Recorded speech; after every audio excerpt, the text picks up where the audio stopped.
ভাৰত আৰু ইংলেণ্ডৰ মাজত অনুষ্ঠিত হৈ থকা চতুৰ্থখন টেষ্ট মেচ ড্ৰত সমাপ্ত হ'ল আৰু যিখন মেচ ভাৰতে হাৰিব বুলি ভবা হৈছিলে আৰু ভাৰতৰ হাৰাৰ চান্স অতিকৈ বেছি আছিলে, সেইখন মেচ ভাৰতে ড্ৰলৈ টানি আনিলে। সেইটো ডাঙৰ কথা ভাৰতৰ কাৰণে। আৰু ইয়াৰ মূলতে হ'ল ছেকেণ্ড ইনিংছত ভাৰতৰ শক্তিশালী বেটিং, যিটো আটাইতকৈ বেছি প্ৰয়োজন আছিল ভাৰতক। কাৰণ ভাৰতৰ প্ৰথম ইনিংছ 358 ৰানত শেষ হোৱাৰ পিছত ইংলেণ্ডে ফাৰ্ষ্ট ইনিংছতে বহুত বেছি ৰান কৰি পেলাইছিল, 669 669 ৰান কৰিছিল আৰু ফাৰ্ষ্ট ইনিংছতে ইংলেণ্ডে 311 ৰানৰ লিড লৈ পেলাইছিলে। আৰু ভাৰতৰ হাতত সময় আছিল ছেকেণ্ড ইনিংছ বেটিং কৰিবৰ কাৰণে সম্পূৰ্ণ প্ৰায় 1.5 দিন সময় আছিল। 1.5 দিনৰ সময় যথেষ্ট হয়। 1.5 দিনত বহুত কিবা কিবি হ'ব, কাৰণ 311 ৰানৰ লিড যিহেতু ইংলেণ্ডৰ আছিলে, গতিকে 1.5 দিনত যদি ভাৰতে 311 ৰানৰ আগতে আউট হৈ গ'ল হয়, এই মেচখনত ভাৰতে হাৰিলে হয়, এটা ইনিংছতে হাৰিলে হয়। আৰু কিন্তু ভাৰতে যিটো ছেকেণ্ড ইনিংছত বেটিং কৰিছে, সেইটো শক্তিশালী বেটিং কৰিলে। ভাৰতৰ 4টা উইকেটত খেলখন শেষ, পঞ্চম দিন সমাপ্ত হোৱালৈকে ভাৰতে 425 ৰান কৰিলে 4টা উইকেটত, আৰু এই মেচখন ড্ৰ হ'ল। এই ড্ৰৰ নায়ক বুলি ক'বলৈ, এই মেচখনৰ ড্ৰৰ নায়ক বুলি ক'বলৈ গ'লে মেচখনত গোটেইকেইজনে ভাল খেল খেলিছে। যশস্বী জয়ছোৱাল আৰু সাই সুদৰ্শনে দুইজনে 0-0 ৰানত আউট হোৱাৰ পিছত বাকী 4জন যি বেটছমেন আছিলে, KL ৰাহুল 90 ৰান কৰিছিলে।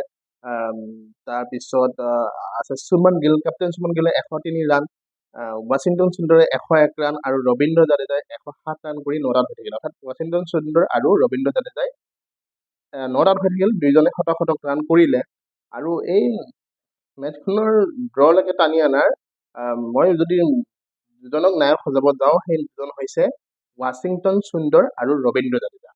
কাৰণ ৱাশ্বিংটন সুন্দৰ আৰু ৰবীন্দ্ৰ জাদেজাই এই মেচখন পিছত বচাইছিল। যদি দুইজনে আউট হৈ গ'লহেঁতেন, 101 ৰান ৱাশ্বিংটন সুন্দৰ, 107 ৰান ৰবীন্দ্ৰ জাদেজা, এই দুজনে যদি সোনকালে আউট হৈ গ'লহেঁতেন, তেতিয়াহ'লে এই মেচখন কিন্তু ভাৰতৰ হাতৰ পৰা গুচি গ'ল হয় আৰু এই মেচখন ভাৰতে হাৰিব লগা হ'ল হয়। আৰু বলিং প্ৰদৰ্শনত তেওঁলোকে উইকেট লৈছিলে, 2টা উইকেট ৱাশ্বিংটন সুন্দৰে লৈছিলে আৰু ৰবীন্দ্ৰ জাদেজাই 4টাকৈ উইকেট দখল কৰিছিলে ইংলেণ্ডৰ। অৰ্থাৎ যিখন মেচ ইংলেণ্ডে প্ৰায় জিকাটো নিশ্চিত হৈ আছিল, সেইখন মেচ কিন্তু ৱাশ্বিংটন সুন্দৰ আৰু ৰবীন্দ্ৰ জাদেজাই ইংলেণ্ডৰ হাতৰ পৰা জয় কাঢ়ি আনিলে বুলি ক'ব লাগিব। এতিয়া কথাটো হ'ল, এই চিৰিজটো 4খন মেচ হৈ গৈছে আৰু এখন মেচ বাকী ৰৈছে। 4খন মেচত ভাৰতে এই চিৰিজটো 2-1 পিছ পৰি ৰৈছে।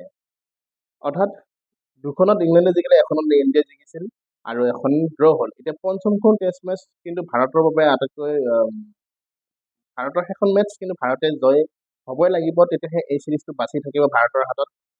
2-2 এই চিৰিজটো ড্ৰ হ'ব। সেইখন মেচ ভাৰতৰ বাবে অতি দৰকাৰী হৈ পৰিছে। ইংলেণ্ডে কিন্তু সেইখন মেচ ড্ৰ কৰিলেও এই চিৰিজটোত জয়ী হৈ যাব। এতিয়া কথাটো হ'ল, ভাৰতে এই পঞ্চমখন যি টেষ্ট মেচ আছে, এই পঞ্চমখন টেষ্ট মেচত জয়ী হ'বই লাগিব, তেতিয়াহে চিৰিজটোত বাচিব। গতিকে আশা কৰিছোঁ পঞ্চমখন টেষ্ট মেচত ভাৰতে ভাল প্ৰদৰ্শন কৰি মেচখন জয়ী হ'ব। আৰু যিহেতু চিৰিজটো জিকিব নোৱাৰে, কমচে কম চিৰিজটো যাতে বচাওক, 2-2 বচাওক, তেতিয়া আমাৰ ভাল লাগিব, আমাৰ সকলোৱে ভাল লাগিব। কমচে কম চিৰিজটো বচাইছে, 2-2 ড্ৰ হৈ আহিলে সন্মানটো বাচিব, ভাল লাগিব।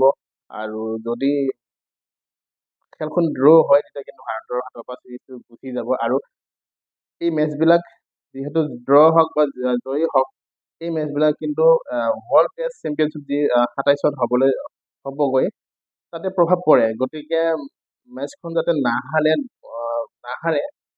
জিকিব লাগিব। ড্ৰ কৰিলেও কিন্তু এই চিৰিজটো গুচি যাব। গতিকে সেই মেচখনত ভাৰতে যাতে জয়ী হওক, সেইটো আশা কৰিছোঁ।